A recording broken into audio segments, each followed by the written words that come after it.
Alors on va parler de l'imam, les 5 imams. Pour vous, Shafi'i, c'est un jurisconsulte, c'est quelqu'un qui a beaucoup de connaissances concernant les détails du Coran juridique Shafi'i, n'est-ce pas? Alors il y a un côté caché de l'imam Shafi'i. Pourquoi Allah a choisi Shafi'i, Abu Hanifa, Sayyidina Abu Hanifa, Sayyidina Malik, parmi des milliers de savants qui ont peut-être plus de connaissances que l'imam Shafi'i?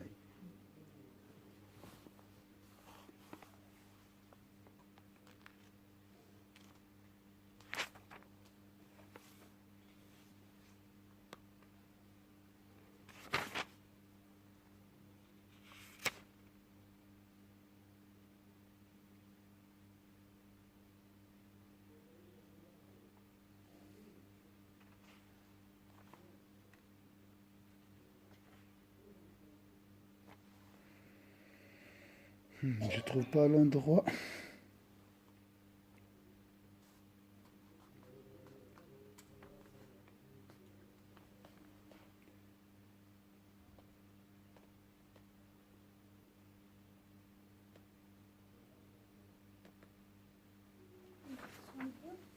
Pardon? 102, oui.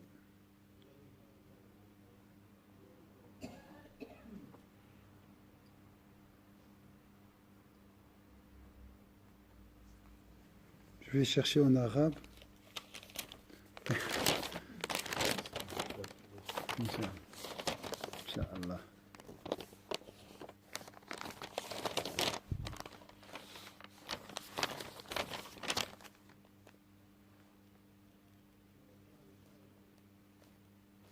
Voilà.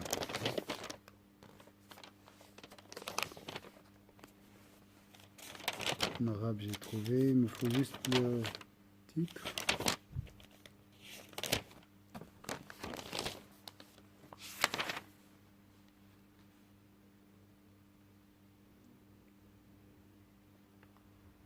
Ah voilà. Page 80. 80.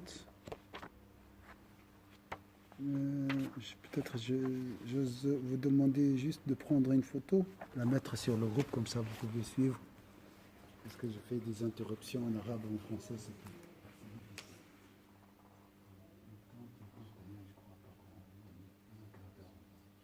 Juste ouvrir l'appétit.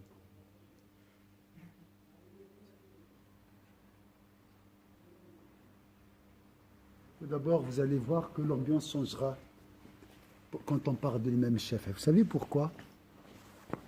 Vous allez revoir. Maintenant, une autre ambiance spirituelle. Parce que les anges, quand ils entendent le nom des savants, ils descendent. Ils descendront pour écouter. Ils aiment beaucoup les saints. Subhanallah. Wallahi. Subhanallah. Qui n'aime pas Shafi'i, qui n'aime pas l'imam Malik?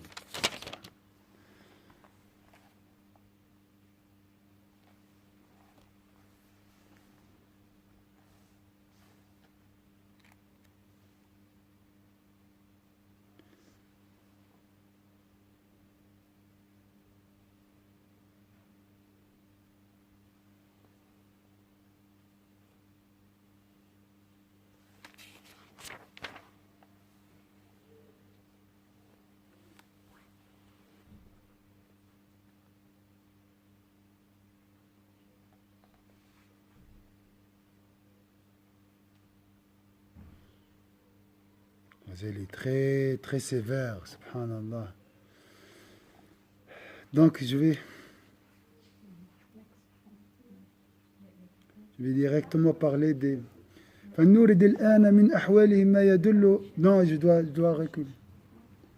Je dois un peu voir la page 79, mais c'est une...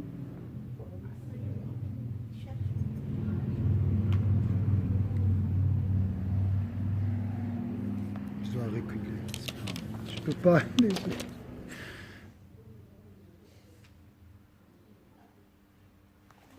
وأقسام ما يتقرب به إلى الله تعالى 3: علم مجرد وهو علم المكاشفة، وعلم مجرد وهو كعدل السلطان مثلا وضبطه للنام. On va laisser ça parce que s'il y a beaucoup de détails, on ne va pas s'en sortir. On va directement, excusez-moi, je m'en vais directement vers l'imam Shafi'i.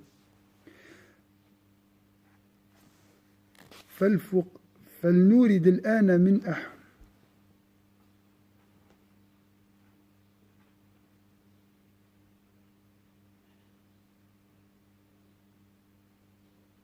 فالفقهاء الذين هم زعماء الفقه وقادة الخلق أعني الذين كثر أتباعهم في المذاهب خمسة: الشافعي إمام الشافعي ومالك وأحمد بن حنبل وأبو حنيفة وسفيان الثوري رحمهم الله تعالى، وكل واحد منهم كان عابدا وزاهدا وعالما بعلوم الآخرة وفقيها في مصالح الخلق في الدنيا ومريدا بفقهه وجه الله تعالى. Les 5 qualités de ces savants. فهذه 5 خصال اتبعهم فقهاء العصر من جملتها على خصلة واحدة، وهي التشمير والمبالغة في تفاريع الفقه. قلنا أستاذي ماذا؟ عابد، زاهد، عالم بعلوم الآخرة، فقيها في مصالح الخلق في الدنيا، ومريدا بفقه وجه الله تعالى. وهي لأن الخصال الأربعة لا تصلح إلا للآخرة. الفقه يصلح للدنيا، وهذه الخصلة الواحدة تصلح للدنيا والآخرة، حتى الفقه بمعنى إن أريد بها الآخرة قل صلاحها للدنيا، شمروا لها وادعوا بها مشابهة أولئك الأئمة، وهيهات أن تقاس الملائكة بالحدادين. يعني قالوا أتباع المذاهب يظنون أنفسهم مثل الإمام الشافعي، قال يوم القيامة سيكون خصيمهم، يعني أول من يمسك بهم هو الإمام الشافعي، لأنهم خانوا المذهب وحقيقة المذهب وروح الإمام الشافعي. Alors, à partir de l'avis des anciens savants que nous rapporterons ci-après, on verra combien tous ceux qui se sont arrogés leur doctrine après eux ont en réalité fait grand tort à ces savants. À l'époque de Al-Ghazali, c'était pire qu'aujourd'hui. Les Hanafites brûlaient les mosquées de Shafi'ites. Vous voyez? Après, nous sommes les Shafi'ites des matchs de foot. Nous sommes des Hanafites. Arrogance, ça n'a rien à voir avec l'imam Shafi'i, ça n'a rien à voir avec l'imam Malik. Donc ils ont trahi leur imam. C'est pour ça le jour dernier, celui qui sera leur premier adversaire, l'imam Shafi'i. Le jour, et c'est déjà ça, c'est parmi les causes de l'occupation de l'Orient à l'époque par les croisés. Parce que juste après le Ghazali, la Palestine était occupée par les croisés. Il y a des causes intérieures. Parmi ces, c'est la discorde. Comme aujourd'hui, l'animosité, les conflits entre les tendances, tout ça. Le jour de la résurrection, ils seront leurs adversaires les plus farouches, car les anciens savants ne cherchaient que la face de Dieu par le savoir. Les expériences spirituelles, les dont ils ont témoigné, sont les signes distinctifs des connaisseurs et savants de l'au-delà, comme nous l'expliquerons plus loin. Les pieux prédécesseurs ne se consacraient pas exclusivement à la science du droit religieux, mais s'occupaient aussi de science du cœur, tout en l'appliquant assidûment. Ils s'abstinrent néanmoins de l'enseigner et d'écrire à ce sujet, tout comme les compagnons s'étaient abstenus de produire des écrits ou d'enseigner en matière de jurisprudence, bien qu'ils fût-ce des savants hors pair en matière de fatwa. Les raisons de ce choix ne font aucun doute. Il n'est donc nul besoin de mentionner ici. L'exemple de 5 imams.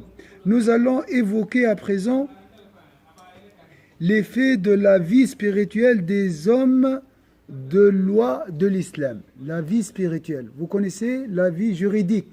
Mais là, on va parler de la vie spirituelle de les 5 imams. Précisons à cet égard que ce n'est pas eux que visaient nos attaques précédentes, mais bien plutôt les soi-disant disciples qui usurpent leurs enseignements doctrinaux en agissant aux antipodes de l'œuvre et du comportement des savants éminents qu'ils prétendaient suivre. Là, il attaque les disciples, pas les imams. C'est les disciples qui ont réduit le courant de jurisprudence à cet aspect juridique. Ces savants de l'exotérisme sont passés maîtres dans la jurisprudence, devenant des guides pour les hommes. On compte 5 savants dans les adeptes réunis autour des écoles, réunis en temps d'école, sont les plus nombreux. Ce sont l'imam Shafi'i, Malik, Sayyidina Ahmed ibn Hanbal, Sayyidina Abu Hanifa et Sayyidina Sufyan al-Thawri. Que Dieu leur accorde à tous sa miséricorde. Chacun d'entre eux était tout à la fois dévot, voilà les qualités, dévot, vous n'avez jamais entendu ça. Ascète, deuxième, versé dans les sciences de l'au-delà. On va prouver tout ça, hein. On va voir toutes ces qualités avec les arguments, hein, pour chaque savant aussi. Ça, c'est la petite formation de cette semaine. Et mettre dans la bonne conduite des affaires de ce monde. Chacun d'entre eux ne désirait, à travers la science du droit, que plaire à Dieu. Les jurisconsuls de notre époque, il y a 1000 ans, hein, et ici le texte très ancien, pour leur part, ne possèdent plus qu'une seule de ces 5 qualités. C'est quoi? On a dit 5 qualités. Qui peut les mentionner? L'ascétisme, dévot, donc adorer Allah beaucoup, hein, comme même Abu Hanifa, il veillait toute la nuit. La science de l'au-delà. La science de l'au-delà. Oui. La science de ce monde. Mais avec chercher à plaire à Allah Azzawajal à travers cette science. 5 qualités. On n'a retenu qu'une seule qualité. C'est quoi? Les détails de la jurisprudence. Ils étaient connaisseurs en cette matière. C'est tout. Le reste, on les a oubliés ou bien négligés. La dernière, tout concentré qu'ils sont sur les détails et la ramification de la science jurisprudentielle, si les 4 premières qualités ne sont utiles que pour l'au-delà, celle-là sert aussi bien pour ce bas monde que pour l'autre.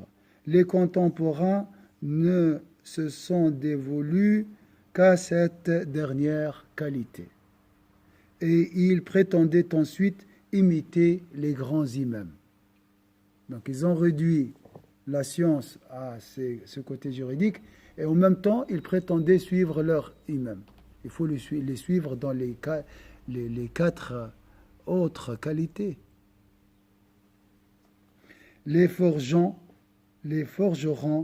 peuvent-ils être comparés aux anges? Avec tous nos respects aux forgerons, mais c'est un proverbe qu'on disait comme ça. Les forgerons peuvent être comparés aux anges, ils ne sont pas égaux.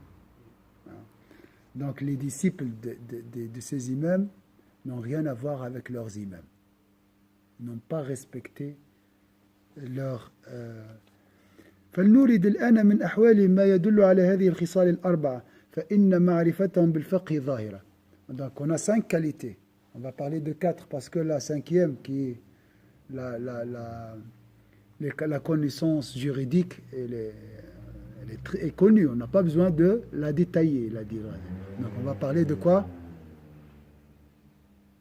de leur dévotion, de leur ascétisme, la science de l'au-delà et leur intention. Ils cherchent à plaire à Allah Azza wa Jalla. 4 qualités.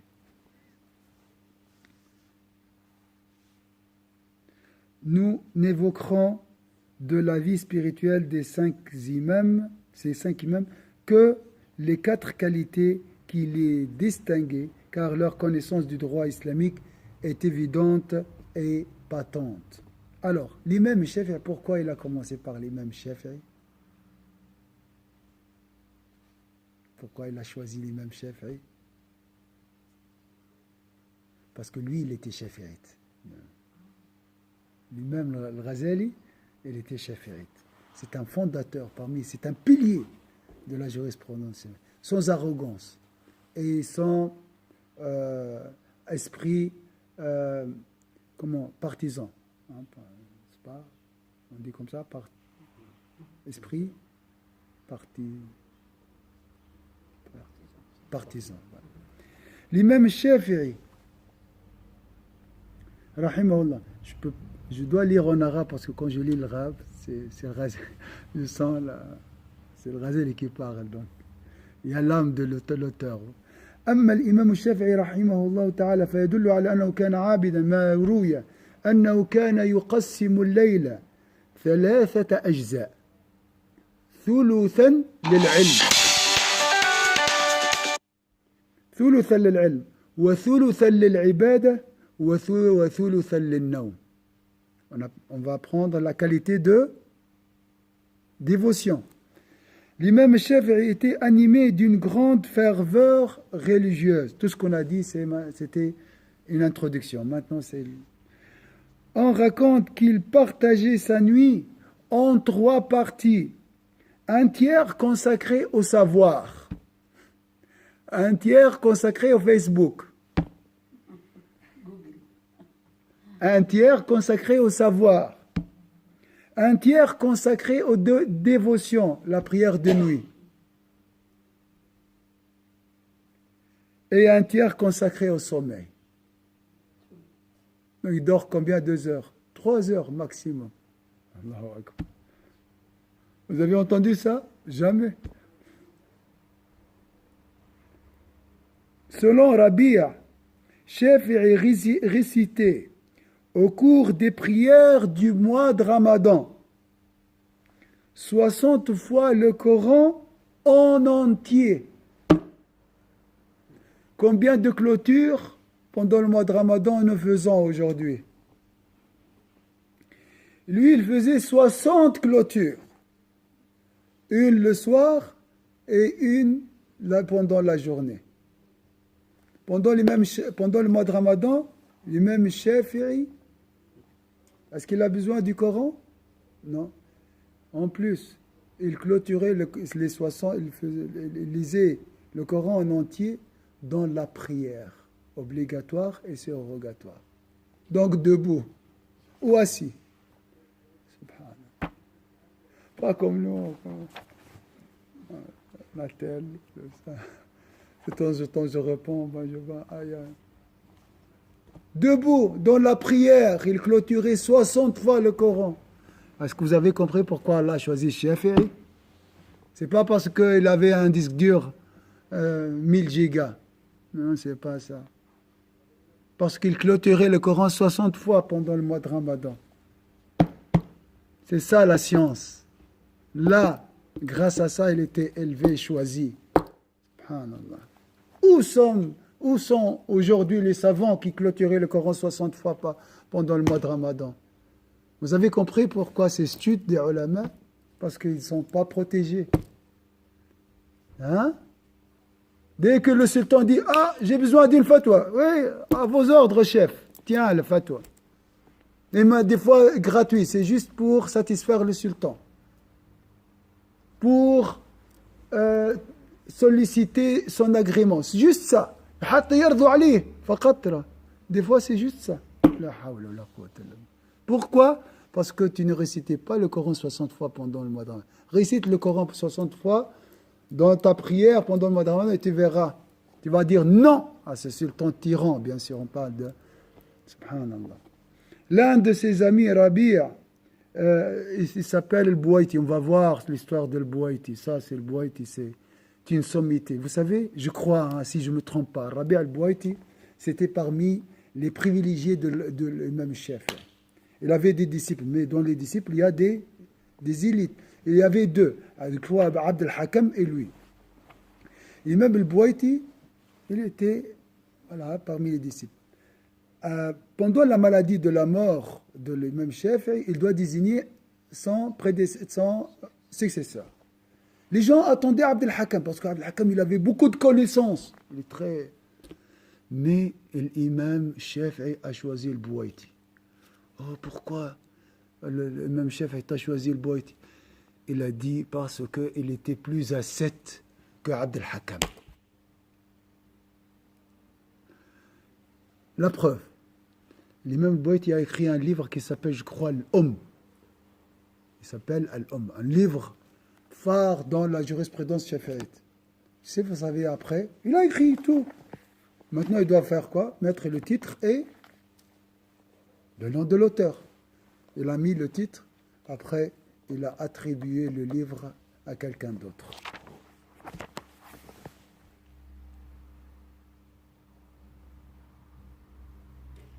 Pourquoi? Il a peur de l'ostentation. Il cherche à fuir les gens, comme on a dit. C'est un savant. Donc, ce livre n'est pas pour tel... Non, c'est pour le Bouaiti. Subhanallah. Vous voyez, mes chers, hein? Maintenant, les savants, j'ai entendu un prédicateur qui a 40 millions d'abonnés ou bien d'admirateurs. On cherche les admirateurs. Allahu Akbar. On cherche la renommée. C'est facile après de... C'est facile de comprendre pourquoi ces ulama chutent.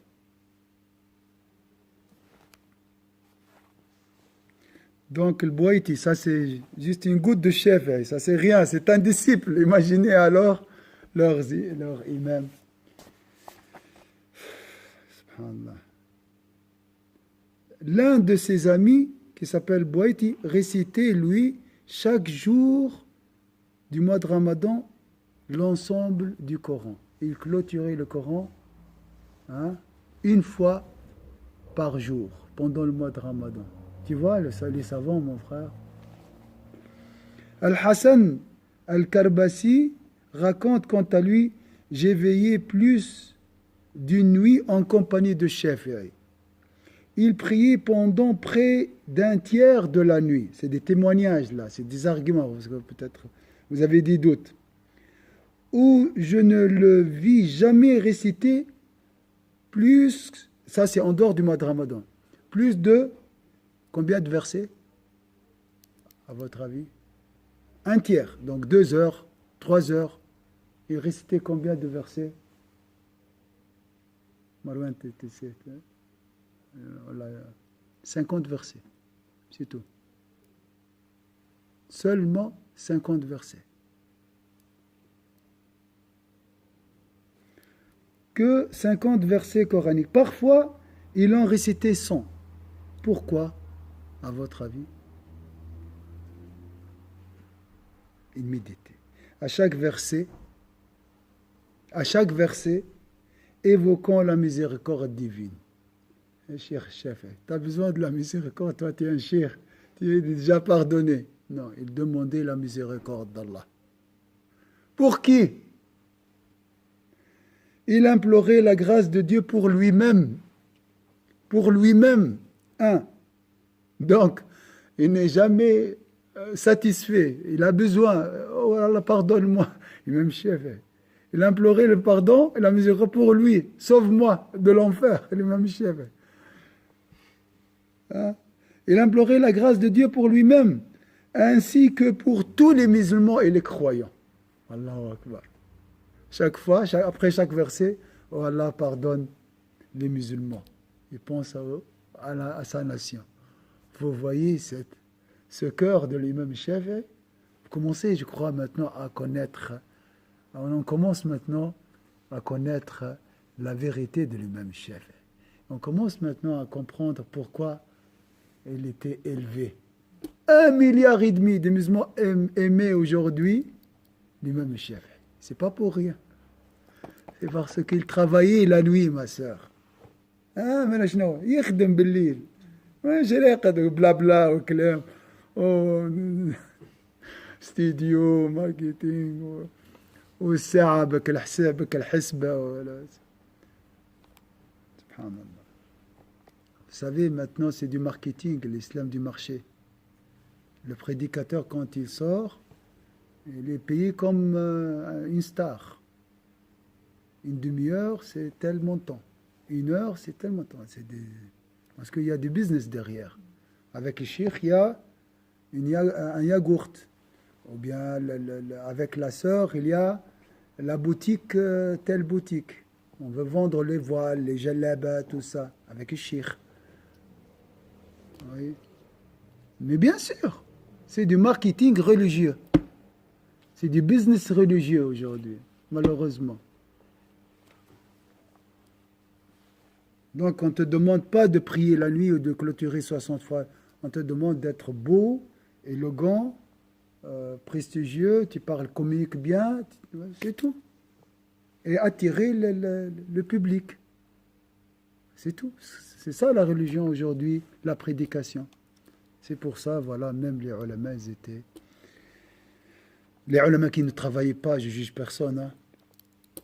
L'un de ses amis, voilà, Al-Hassan, il a dit donc, 50 versets, il demandait la protection d'Allah, la grâce d'Allah pour lui, pour les musulmans et les croyants.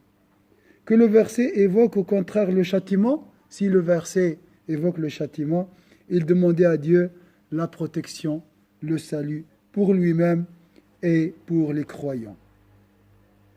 Donc son cœur, il était habité par deux choses, espoir et la crainte d'Allah. C'est les mêmes chefs.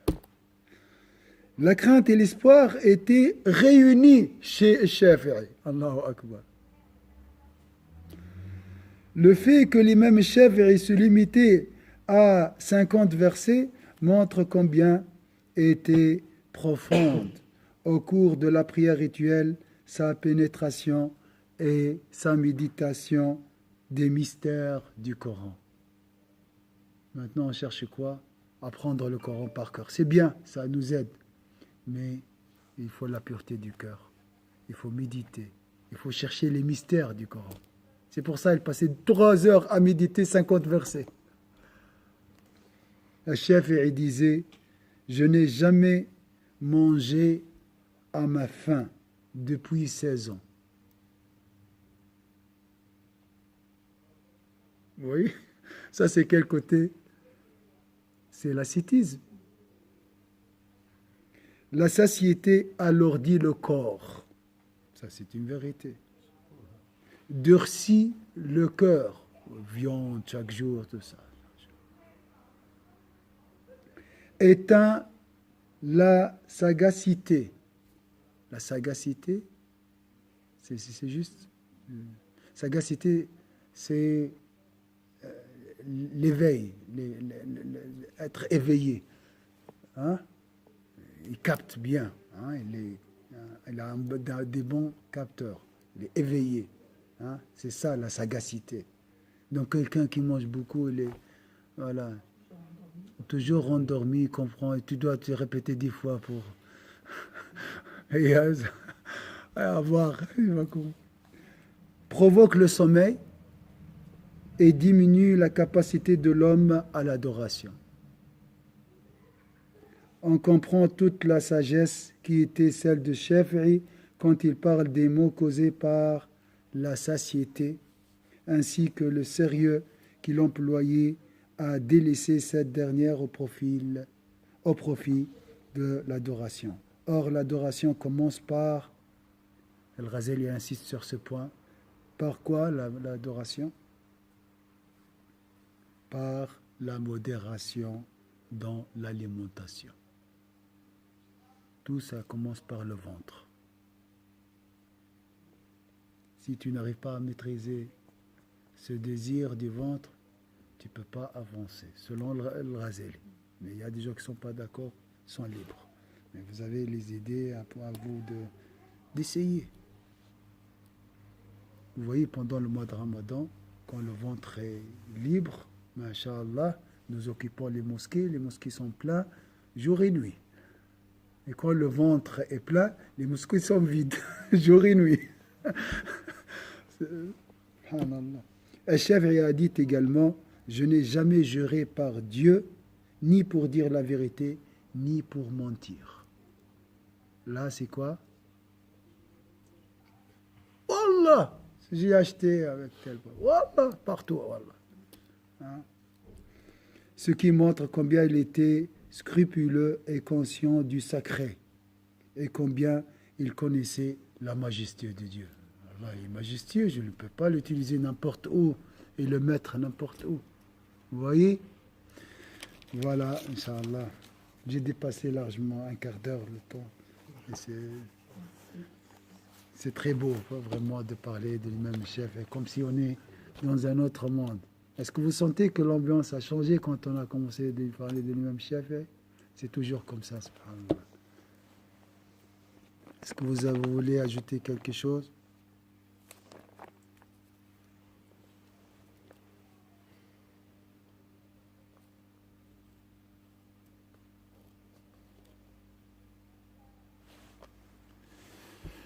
أعوذ بالله من الشيطان الرجيم بسم الله الرحمن الرحيم والعصر إن الإنسان في خسر إلا الذين آمنوا وعملوا الصالحات وتواصوا بالحق وتواصوا بالصبر سبحانك اللهم وبحمدك نشهد أن لا إله إلا أنت نستغفرك ونتوب إليك سبحان ربك رب العزة عما يصفون وسلام على المرسلين الحمد لله رب العالمين. بارك الله فيكم. Excusez-moi pour le retard au début à la fin.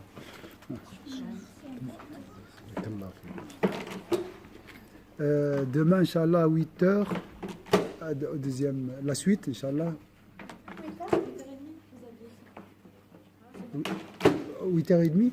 Donc je vais tu peux Joanne a confirmé c'était D'accord, mais ce matin vous avez dit 8h c'était trop tôt et 8h30 du coup. D'accord. C'est bon? D'accord, c'est bon. Ça va te dire dans le groupe? بارك الله فيك اختي عايشك بارك الله فيك مرحبا بك.